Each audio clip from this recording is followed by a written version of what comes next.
soaring high like sparrows in the air.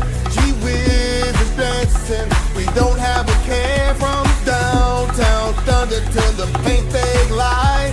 The Washington Wizards, weeping with pride.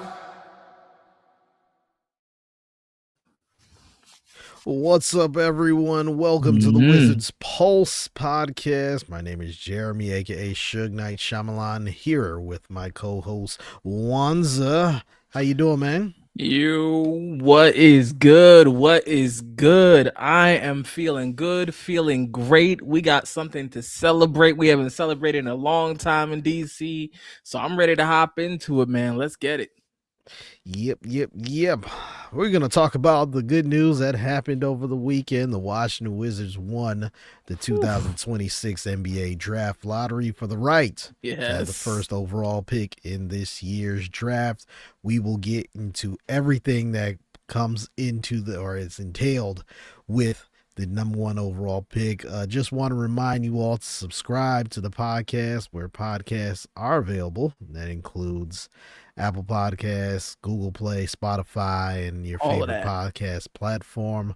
Also, go to our YouTube channel, like the channel, subscribe to the channel, hit that bell so you get updated on anything that we drop on YouTube, whether it's an episode or a short. And if you want to be part of a future episode, make sure you call the Wizards Pulse hotline 202-734-5293. That's 202-734-5293. Let's just get into it. Sunday afternoon, which was Mother's Day. The Washington Wizards won the NBA Draft Lottery. Did you watch the Draft Lottery live? Sort of.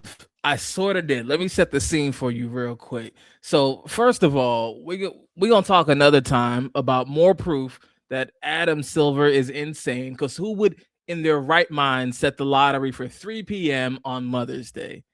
Who does that? But that's a whole different issue. We're here to celebrate. So my mom needs me to come over and help her do some planting. That's what she wants. She's not into restaurants.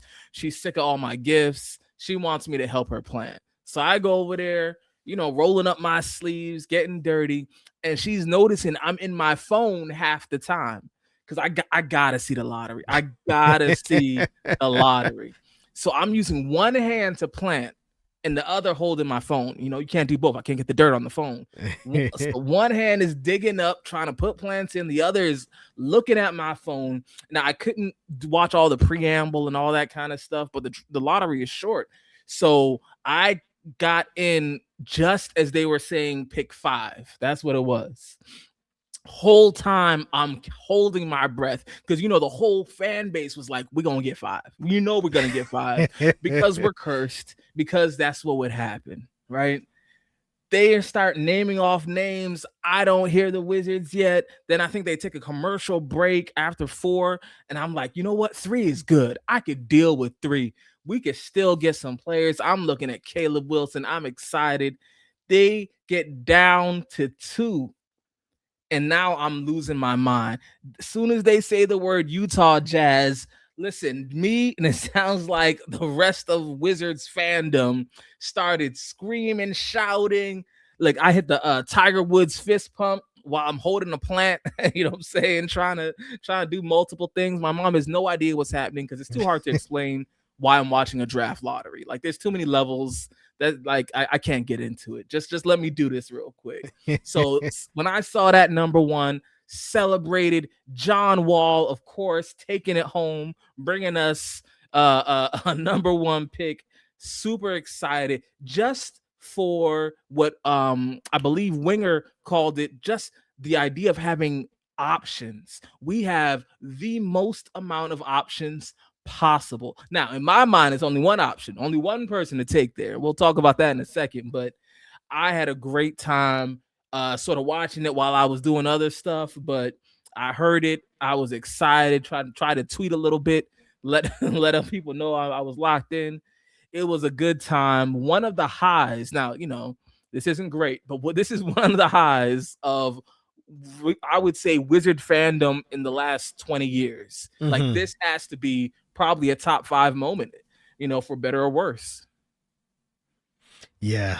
I was prepping for Mother's Day dinner. Mm, We were having dinner at our house, and I was yeah. doing the last minute prep. And I had my phone there, and I'm watching Yeah. while I'm doing that. And same thing. I kind of was like, "Look, man, we probably gonna get the fifth pick. Like this, the worst pick we can get Yep. Yep. mathematically, and we're probably gonna get it." So when we got Oh. to five, I was like, "Okay, not there." And we realized, okay, we're in the top four. I said, okay. Mm-hmm. They go to the commercial break. So they're like, look, man, if we could get top three, we should get someone that should be able to contribute next year for this team. ASAP. Mm-hmm. And as number four, the Chicago Bulls. I'm like, okay. Number three, Memphis Grizzlies. So I'm sitting there like, okay, all right, here we go. This is where they gonna get us. We gonna get to the second pick, and that's just like, oh man. And look, we drafted second 2 years ago, and that got Alex Sarr, and I think Alex Sarr is really good. I'm a believer in him. Absolutely. But when I saw not even the name, I saw already the purple when pulling out of the envelope. I was like, oh, mountain. Utah. I said, okay, we got number one. And to your point, the first thing I said to a group of friends of mine, I said, look, I'm glad we won. Yes, this is a draft that is highlighted by probably 3 players, honestly. Mm-hmm. And what I like about it is it gives us options. And I had no idea Michael Winger said the same thing, that it gives us options now. And I had some conversations with some friends of mine, had some conversations with some people within and very close to the NBA, and we'll get into that a little later. And you know what? I just was like, you know what? This is good for us. Yeah. This is now time we got to put in some work now. Yeah. Front office got to put in work. Yep. Yes, they did what they did to tank to get this number 1 overall pick. Now, if you want to be here long term, if Michael Winger wants to be here long term, and Will Dawkins and everyone else around the organization, you got to get this right. Yeah. You got to get this right. And there's plenty of options out there. You can go draft AJ DeBansta. You can draft Darren Peterson. There's even thoughts that Caleb Wilson is actually good enough to go number 1 overall. Yeah. So, look, you got 3 guys you could potentially draft at number 1. But then you have teams that may be interested in that number 1 overall. Yeah. And that's where I'm like, all right, this just gives us options right now. Yeah. If it was up to you, Wanza, let's just get into it. Yeah. Who do you want at number 1 overall?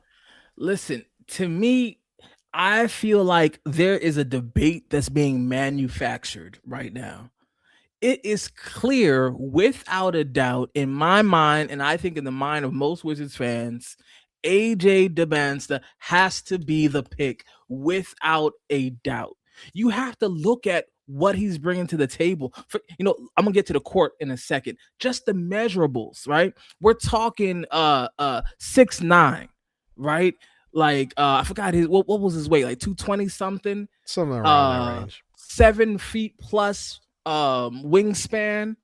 And what I love, this was an issue that the Wizards had in past drafts, right? Like not the most recent ones, but probably starting with Bilal and even further back, Denny a little bit too. We did not get players who came in with a bag. That is so underrated, and you don't always have the opportunity. But this is the perfect moment. AJ's post game, AJ's mid-range game is already set. It's already set in terms of he has go-tos that can get him buckets in the NBA right now. I'm not saying he's gonna come in and be the best rookie ever. I don't know about that, but you can't tell me he can't come in and average 15. He's not someone that needs to learn how to do this. He's coming already set. Defensive potential to be really solid there. We see a lot of that. There's a lot of room for him to grow, but he's not going to be someone you can hunt. I'll tell you that much. He's not going to be someone you can pick on. And I think that's an awesome thing, especially as we're trying to add in more and more two-way players.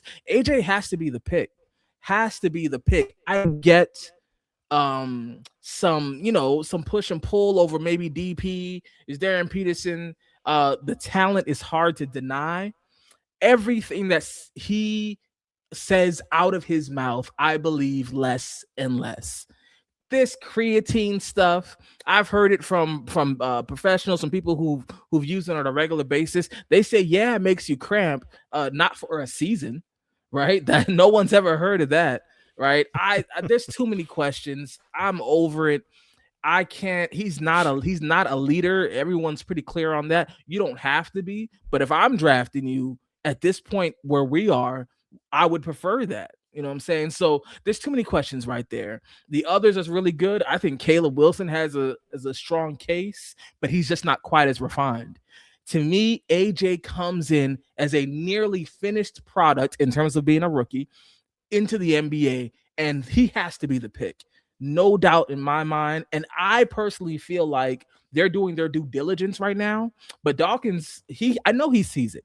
He's not into just, I'm a reach so I can be super cool and creative here. He's not that guy. He sees it, and I think that's the name we're going to hear come late June. So I'm excited about AJ. I'm convinced that has to be the pick, without a doubt.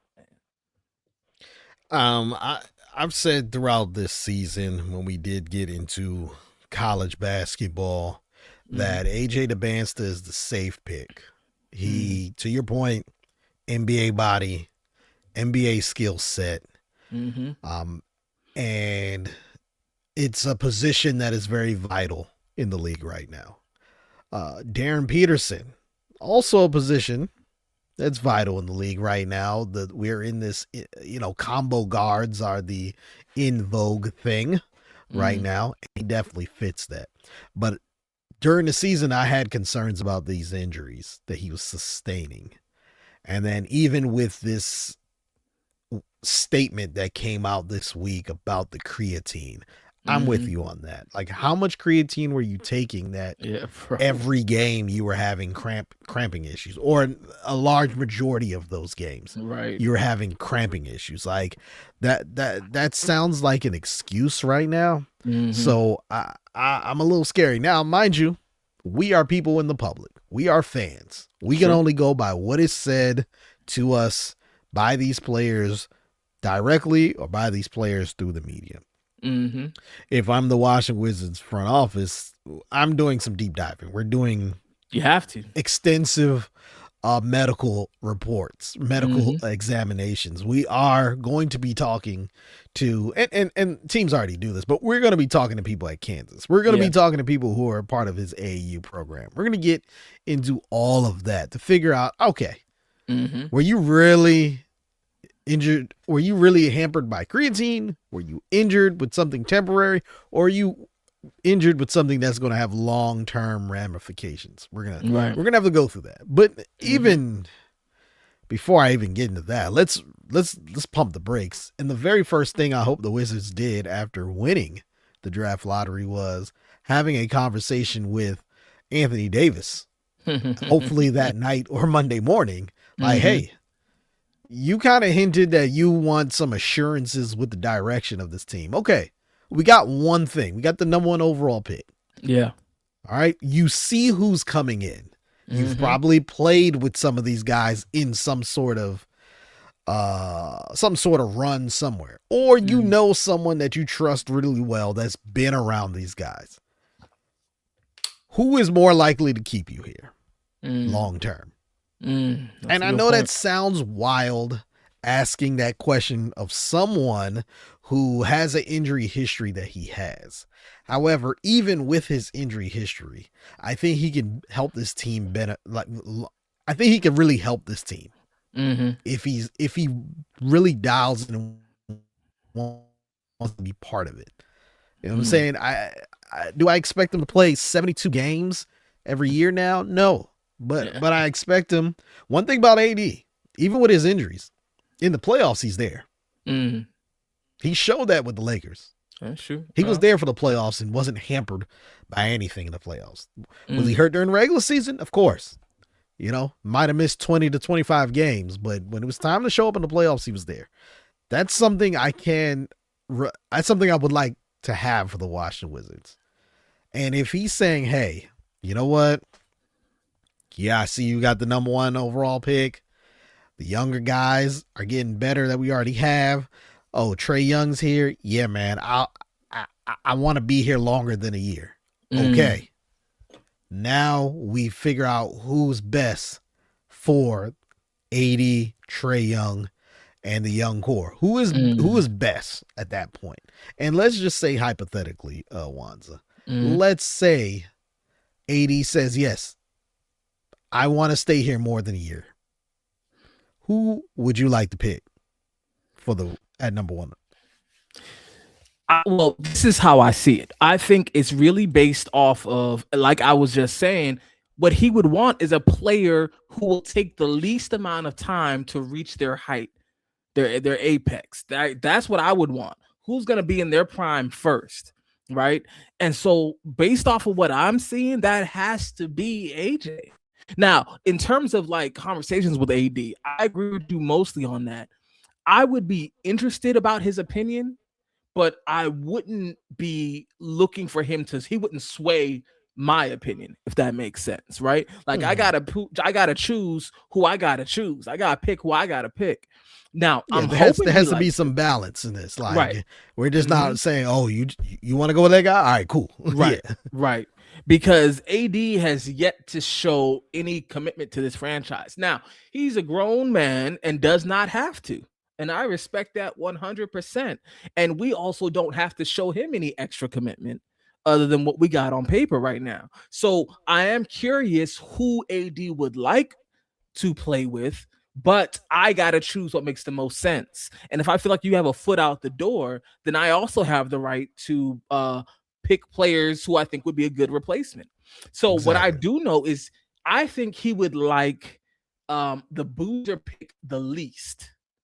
I don't think that would bother him probably in the grand scheme of things, but I think he would like it the least just because of the positional overlap, right? Like, you know, if I feel like you're headed out the door and we've already played you enough to get your value up, then I might bench you for the second half of the season for Boozer if I drafted him and we're out of it or whatever it is. Like that could happen theoretically, and that makes it harder for us to commit to you. So I think he would like that the least. But someone like AJ, I think, why wouldn't he love that? Why wouldn't he love a potential star, a potential Paul George super clone? Like, I don't see how that couldn't benefit him more, to be honest.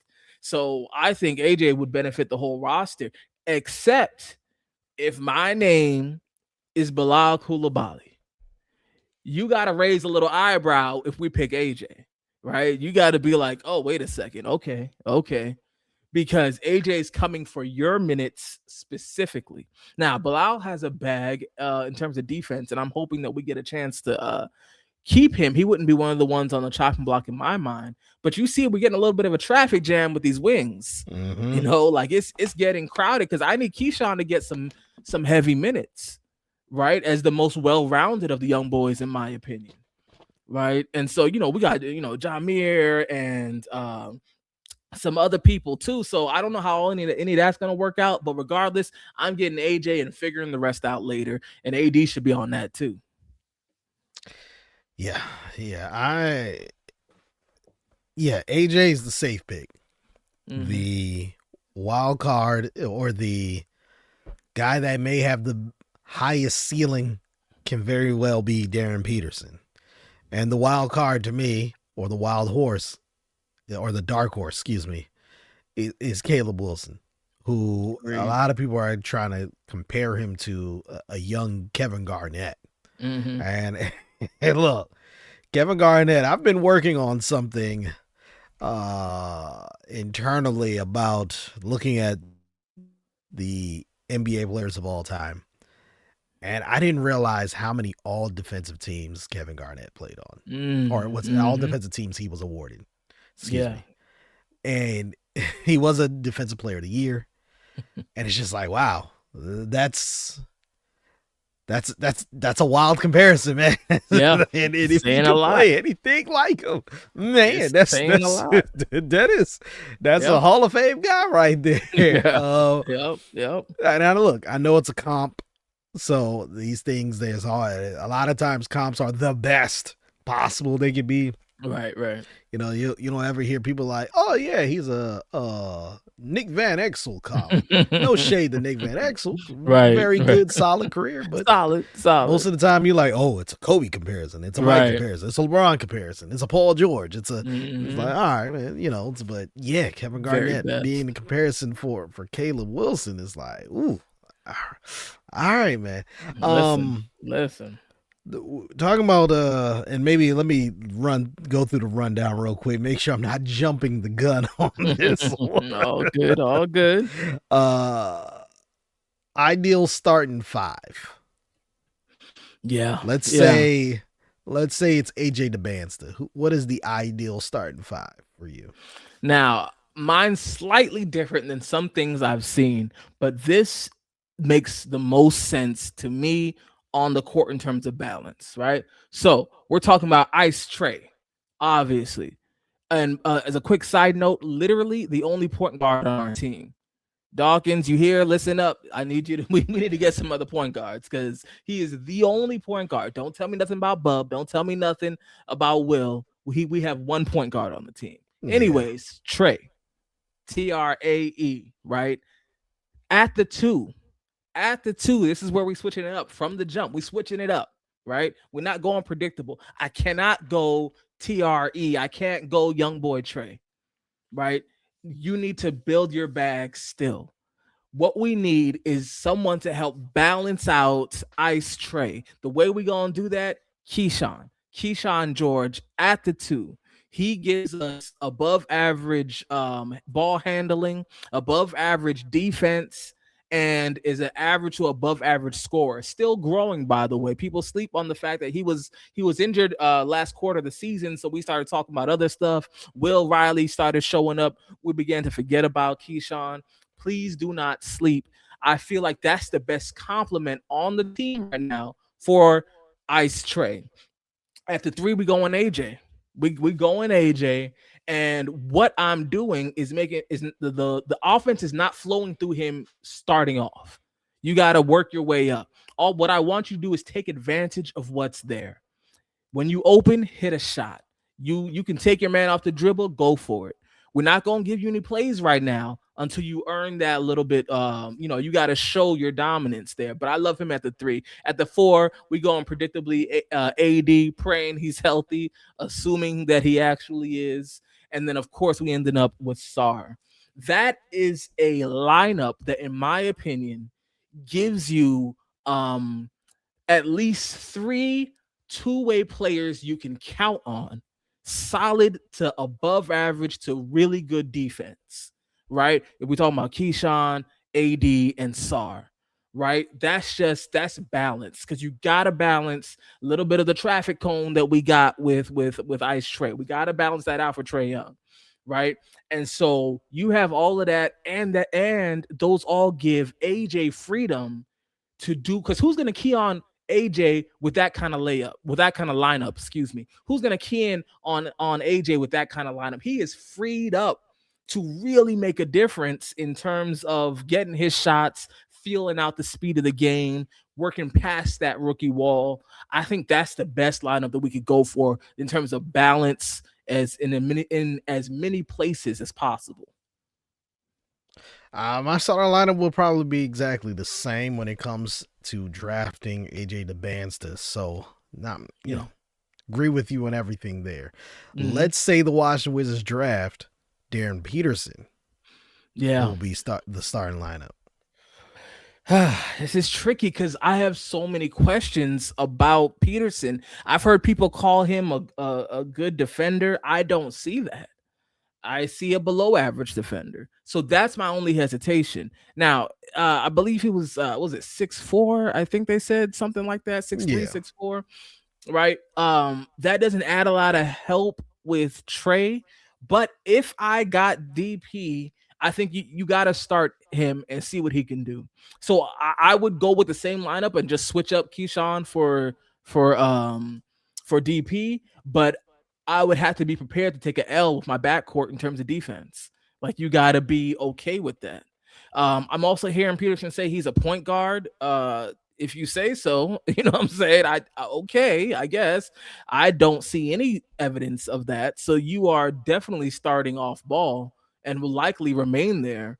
The other option is backing up Trey, and I don't see his ability to do that. Now, could he grow into that? Of course, he can grow into anything. He might get like a post game next year. I don't know.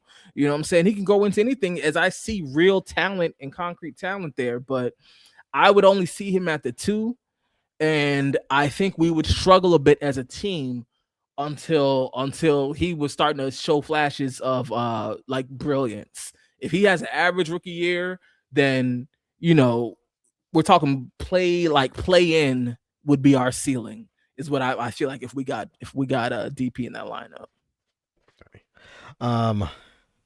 Reports out there that the Utah Jazz want the #1 overall pick. Yeah. Do you entertain a trade with the Utah Jazz? You have to do your due diligence and have a conversation. The whole point of having 1-1 is to be able to do whatever you want. You don't have to answer to anybody. Like you have to have the conversation. The conversation should just be short, if you ask me. I like the type of package you'd have to give me would not be realistic, right? Because I don't want Ace Bailey. Not I think he would be 5th or 6th in this draft. So what are we really doing? So still some potential there, but I don't think he has the ceiling of AJ. Right. So like that already makes it hard. So let's say you're giving us 2, you're giving us Ace, and then what else? Like there has to be more. And I don't want random bum players that don't have a similar kind of ceiling. That's where I'm at with it. I get where Utah is coming from. Now they're overhyping this. All right, AJ DeMance is not a Utah kid, right? Let's just slow down that a little bit. Coming from Massachusetts, spent a year, I think it was a little less than a year in high school at Utah Prep something or another. Then a year at BYU, right? Now, I did hear he moved his family and he's comfortable. I think that's super dope, right? But you know what? I went to school for 4 years in Huntsville, Alabama, and then I left, right? So it's okay. It's okay to go somewhere for a little bit and then go somewhere else. And let me just, can I just get 10 seconds? AJ, look into the camera for me. Listen, we both know what it is. Can we be honest? Can we be real for a second?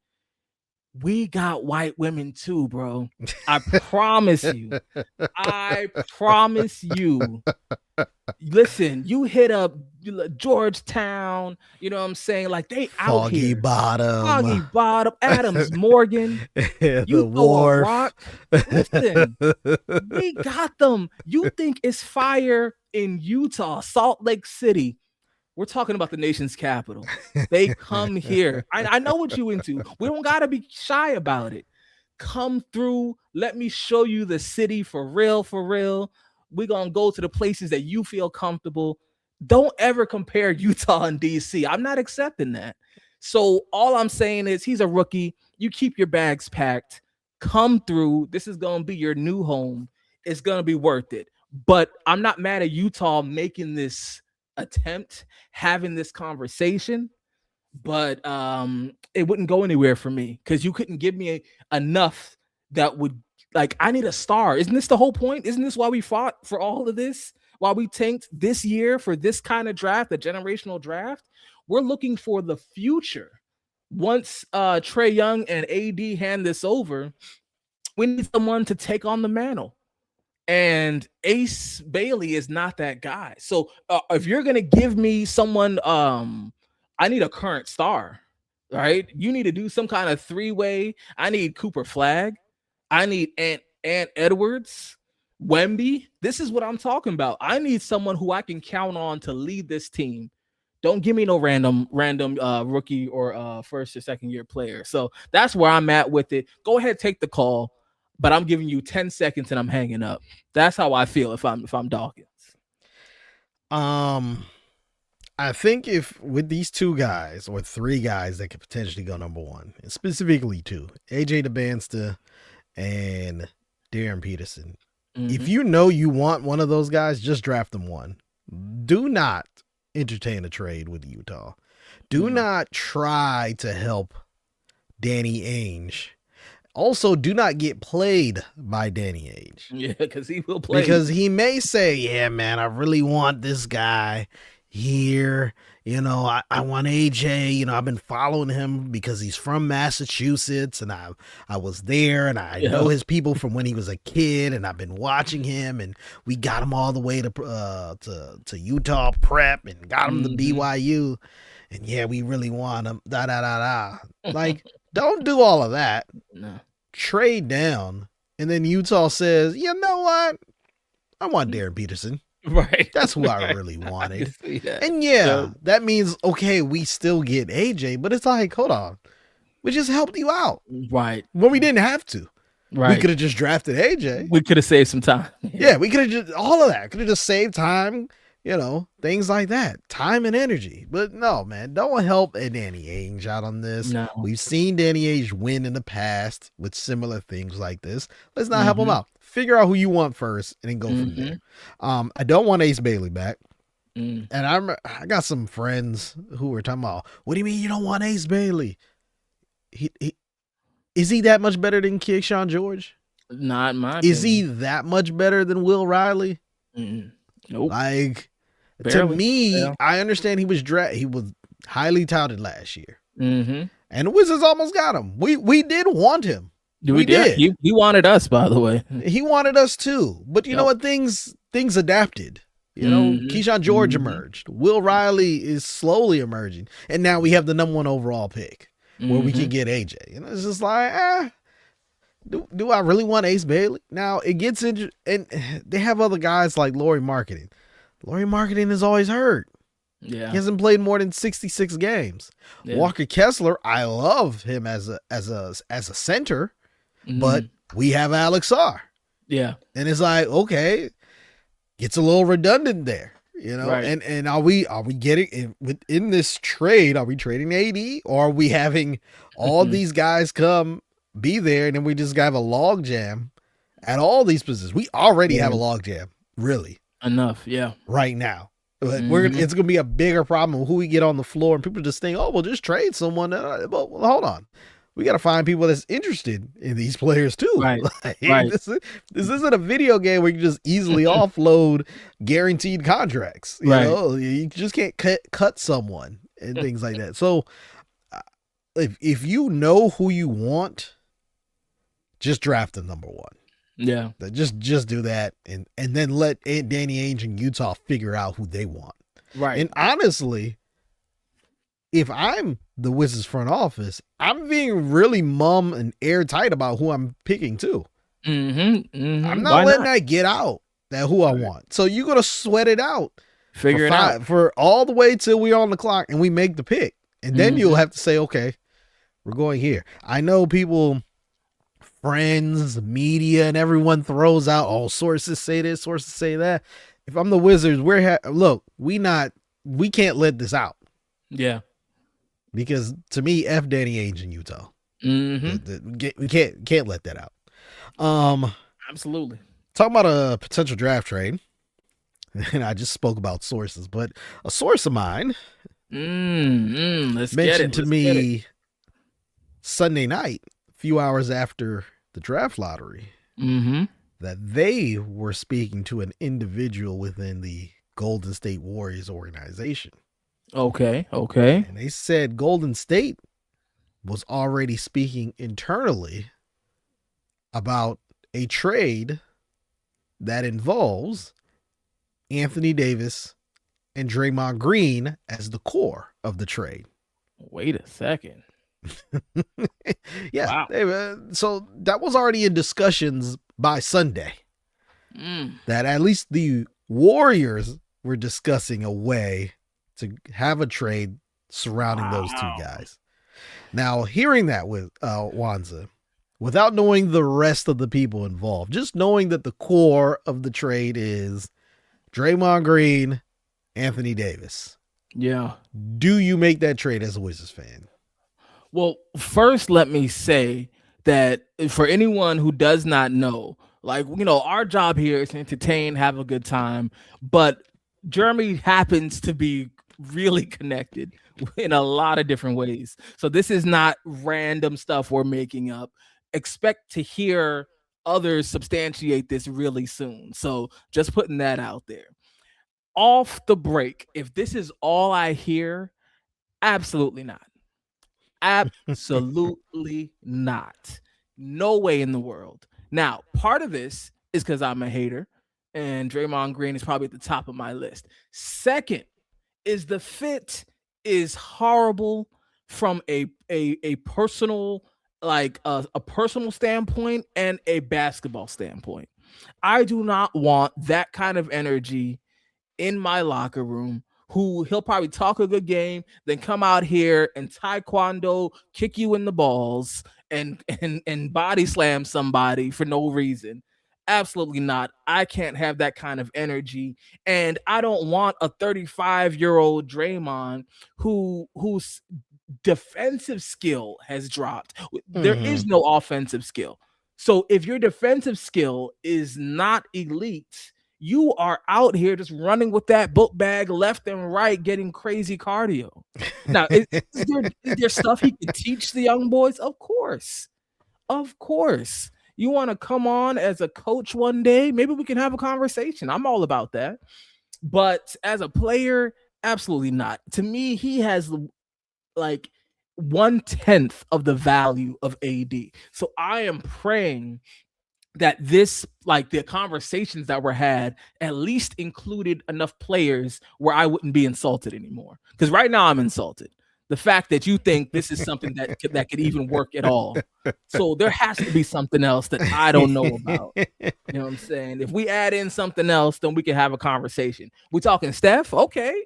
I'm hoping that Steph still hate him, but I'm open to a good shooter on the team. But nah, absolutely not. Yeah, I am. When my source told me that, I chuckled and said hard Please. pass, and they chuckled too, and we had a discussion and just about. I was like, look, Draymond just we don't have a team built that can help Draymond also be successful with us. Right. Like, we don't have a Steph Curry type player. We don't have a Klay Thompson type player yet. And we definitely don't have a Kevin Durant type player. Mhm. And Draymond Green, as great as he has been in his NBA career, who's won, I believe it, one defensive player of the year, has been on all defensive teams, and obviously has been part of 4 championship winning teams. Yeah. Shout out to my man Mike Edwards. But Draymond Green is coffee creamer. He has to be put in something, aka coffee, to be something. He is not good on his own. Yeah. He's not good as the base. Like, no one sits here and hey, pour me a shot of coffee creamer and let me drink it. Right. No one's like, let me get a cup of coffee cream. No. He's very beneficial when he's put into something, aka a structure that had Steph Curry, Klay Thompson, and then added Kevin Durant. He was very beneficial for those teams. We're not knocking that. Very beneficial.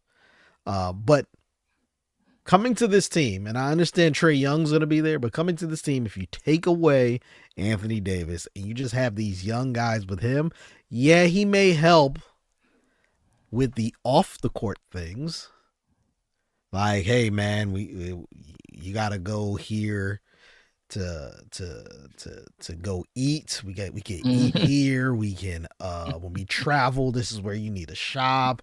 When Yeah, yeah. we, when you go out and you in the hotel, oh, this is how much you need to tip the staff because they Mhm. treat us so well. Things like those are things, oh, you need to shop here. You need to dry clean this instead of wash that. Yeah. Hey man, watch out that young lady over there or young ladies like her. You probably need to go to others. Yes, I Yeah. think that's where Draymond can be very beneficial. But Yeah. when it comes to basketball at this point, hell no. I'm not giving up Anthony Davis, even if he's disgruntled for Right. for for Draymond Green at this point Right. in his career. Hell no. No. No. We not doing that. It's such a bad look. It's such a bad look to me. So I'm interested to see, more details of this if it comes out, but you have to recognize a bad fit. And you see what Golden State is doing, right? They're trying to piece this together, right? They just barely got Kerr back, who had a foot out the door, was ready to retire, right? And now they're saying, well, we desperately gotta do something to help Steph's last years mean something. And everyone sees that starts with getting Draymond off your team, but also people recognize the trade value for this four-time champion at defensive MVP is lower than any other four-time champion defensive MVP. That is not a coincidence. He is a he benefited from the surroundings that he's been around. It's just a fact, and everyone knows that. Draymond is not going to lift your team to anywhere. I think he didn't lift the Warriors to anywhere, right? And so, like you were saying, just a cherry on top, essentially. So, absolutely not. But I just want to hear the rest of the details for conversation's sake. Like, what else were they talking about? Because please let it be more than that. Before we get out of here, Wanza, you mentioned to me that there are certain people in the media who have interesting narratives about the Washington Wizards and this upcoming draft. What are you hearing? This is such a pet peeve of mine, and I know other fans have seen it too. There is a set narrative about this team. And the narrative is we are the worst team that has ever existed. Everything bad happens. It's all bad luck.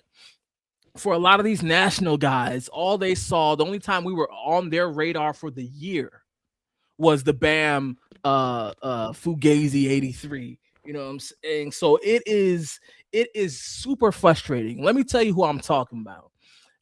First of all, Stephen A. Smith. You shouldn't have a high bar for Stephen A. Smith. I think he's excellent, by the way, what he does, which is garnering attention for himself. But his takes have gotten worse and worse. But we heard the other day he had nothing. He has no concept of the fact that we have been on a specific path for these last 3 years. So many of these people do not get it, and you can tell the ones late to the party. Because I'm even talking about the local guys. 1067, Chris Russell was going in and saying how trash we were. First of all, I can tell you haven't said the word wizard in 3 or 4 years. Because I know this is the only file you have on what you've heard, like 10 years ago, right? Mm-hmm. He's also a bit of a troll, adding on top of there. Tom Lavero tried to troll us a little bit with some articles that he wrote, just saying, well, this is horrible and no one should be rewarded for this. This is a specific plan. The one I am most disappointed in, but only a little, was Tony Kornheiser. He came on PTI and said the same kind of thing, just this outdated narrative. Look how trash they are. That what they're doing is they scan. You know, some people when you talk basketball with them, you could tell they scan the just the points and the box score and all of that. That's what these guys are doing. They scan win-loss records, go, oh yeah, no, that they suck. All right, so here's my take on this. Tony, you worked here for years. You got to give us a little credit. I know you a big deal, but give us a little credit. Just glance at a Wizard story once or twice so you can see that we've actually been building something, and forget even if you don't like the building. Okay, you hated those 3 years. Look at what we have now. Inarguably a top 2 or 3 young core in the league without this number one pick, without the number one pick, right? Inarguably, with Trey and prayerfully a healthy AD, this is a team that can compete for a playoff spot. This is not debatable. This isn't fan speak. This is just the facts that we have built something, and the proof is right there. Losing sucked. That hurt more than any of them could know. 17 wins is crazy. But if we end up with the number one pick in the best draft some have said in 20 or 30 years, then we gotta be doing something right.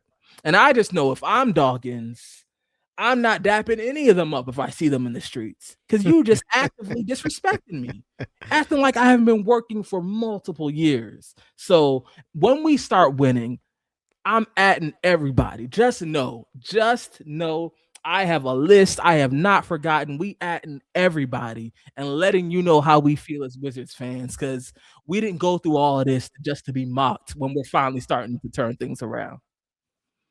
So I'll say this. There is some exculpatory evidence that would obviously benefit those lazy narratives. The Wizards have been called the Clippers of the East for a while, and the Clippers have actually made it to a conference championship before we have, more recent than we have. Fair. We've lost a lot of games. Mm-hmm. We haven't won 50 games since the 1979 season, I believe. Yeah. Meaning that we, as adults, I'm turning 39 this year, have not seen that yet. Have not seen 50 wins. So, that being said, I mean, it does lend to the lazy narrative. That being said, though, to your point, clearly they were not watching games because they were not looking at the starting lineup some nights. They were not looking at the minutes played for some of our best players. They were not really paying attention to young guys like Keyshawn George and Will Riley and their progression, and Alex Sarr, who's slowly becoming one of the better centers in the Eastern Conference. They weren't looking at that. Yep. So that's where it becomes lazy. Also, the trades for Trae Young and Anthony Davis. Yes, there's question marks with them. Trae Young, his departure from Atlanta had people in Atlanta happy.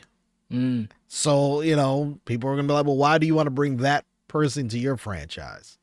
And then AD, he's injury prone. He was traded from the Lakers to the Mavs, and in less than a calendar year, traded from the Mavs to the Wizards. But who did we really give up? That's CJ McCollum and Chris Middleton, who we thought weren't going to even be on the team by the end of the year anyway. Yeah. So we got 2 all NBA caliber guys in return for them. Yeah. The worst thing that can happen is both these dudes just don't want to be on the team a year and a half from now. Right. And we just clear up cap space to do other things, you know? So the Wizards are in a great spot. But like I said earlier, they have to get this right. That's it. If they get this right, they can be a perennial playoff team and in 4 to 5 years, an actual contender. Yeah. But they have to get it right. So getting the number 1 overall pick is just the first step. The next step is evaluating and making sure you get the right person that's going to be here long term for this team. That's it, man. It's going to be this season. This is something else Winger said. The minutes were given just like gifted last season. They will have to be actively earned in this season, because we're not here looking for a lot of developmental stuff. Are you contributing to wins or losses? That's what it comes down to. And we have to be prepared as fans. There's going to be people we invested in emotionally who will not make it to the promised land with us. They will not. There's going to be some recent draft picks who do not make it to the promised land with us. And I hate it too. I love seeing young boys grow, but it's about getting it done. And so this is how good teams operate. It's a cold world. Yeah, for those who are, followers of Christ, man, they'll understand this reference. There's gonna be some Moses on these teams, man. That ain't gonna make it to Canaan. They ain't gonna make it, unfortunately. But we gotta take who we want to Canaan. And then earn your way there, and then grow from there. Before we get out of here, just want to remind you all to like and subscribe to the YouTube channel. Please hit the like button on our videos, hit the subscribe button and the bell so you can be up to date on all of our content. Follow us on all major social media platforms, including Facebook, Instagram, Threads, and X at The Wizards Pulse. And if you want to be part of a future episode, call us on the Wizards Pulse podcast hotline, 202-734-5293. That's 202-734-5293. Before we get out of here, Wanza, anything else you want to add? Man, just excited. Also, Adam Silver let us get this number one pick so he could highlight the fact that we're benefiting from all the tanking, so that he could switch up the whole tanking thing next year. I see that. I know what he's doing. I see it. So for all my conspiracy theorists out there, this is still proof that he's doing it, but we about to benefit. So I'm excited about this. Let's go Wizards, man. All right, Wanza, thank you for everything you do. Thank you. I'm Suge Knight Shyamalan. Until next time, everyone. Sports Ria. Oh, so I was about to give him my old podcast name. That one's good too. Wizards Pulse Podcast. Peace. Peace.